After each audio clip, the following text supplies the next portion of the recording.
পাকিস্তান ইংল্যান্ডের সাথে প্রথম টেস্ট ম্যাচ হেরে ইনিংস ব্যবধানে পুরাই কোণঠাসা। আজকে পাকিস্তান হয়তোবা যে ইলেভেনটা নিয়ে নামতে পারে সেটা নিয়ে আলোচনা করা যাক। পাকিস্তান আজকে 4 জন স্পেশালিস্ট বোলার এবং 7 জন স্পেশালিস্ট ব্যাটসম্যান নিয়ে মাঠে নামবে, কারণ গত ম্যাচে তাদের ব্যাটিং এর যে অবস্থা, তারা হয়তোবা খুব বেশি একটা এক্সপিরিয়েন্স করবে না ব্যাটিং এবং বোলিং কম্বিনেশনে।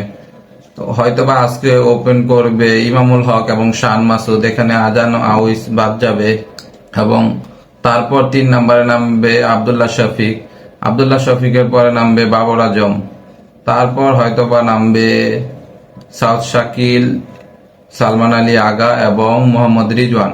মোহাম্মদ রিজওয়ানকেও মনে হয় না যে ড্রপ করে দিবে, কারণ হচ্ছে মোহাম্মদ রিজওয়ানকে যদি তারা ড্রপই করে তাহলে হয়তোবা এই সিরিজ পরে তারা ড্রপ করতে পারে, এখন আপাতত তারা ড্রপ করবে না। তারপর পাকিস্তান যে 4 জন স্পেশালিস্ট বোলার নিয়ে নামবে সেখানে 2টি স্পট কনফার্ম, একটি হচ্ছে আলী ওসমান এবং মোহাম্মদ আব্বাস।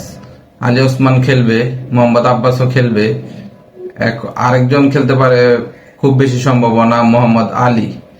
মোহাম্মদ আলী যদি খেলে তাহলে একটা স্পট বাকি থাকে, একটা স্পটের মধ্যে খুররম শাহজাদ অথবা উবাইদ শাহ খেলবে। আমার মনে হয় যে খুররম শাহজাদ এগিয়ে আছে, উবাইদ শাহ হয়তো বা লেস চান্স, বাট খেলতে পারে। আমার মতে উবাইদ শাহকে এই ম্যাচে নেওয়া উচিত। এখন দেখা যাক পাকিস্তান টিম কি করে। পাকিস্তান টিম তো আর কারো কথা শুনে না, পাকিস্তানের মতো টিম সাজায় এবং তাদের মতো করে সবকিছু। এখন আমার মনে হয় যে পাকিস্তান এই 11টা নিয়ে হামরি খুব একটা ভালো কিছু করতে পারবে।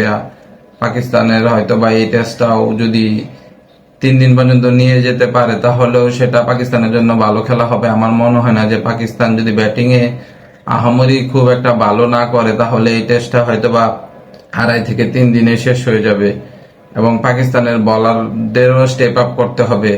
দেখা যাক ভালো একটা ম্যাচ হয় কিনা। লর্ডসের মাঠে এমনি লো এবং বাউন্স হয়, আহামরি পাকিস্তান খুব একটা বেশি ফেভার পাবে না এই প্লেইং 11 দিয়ে।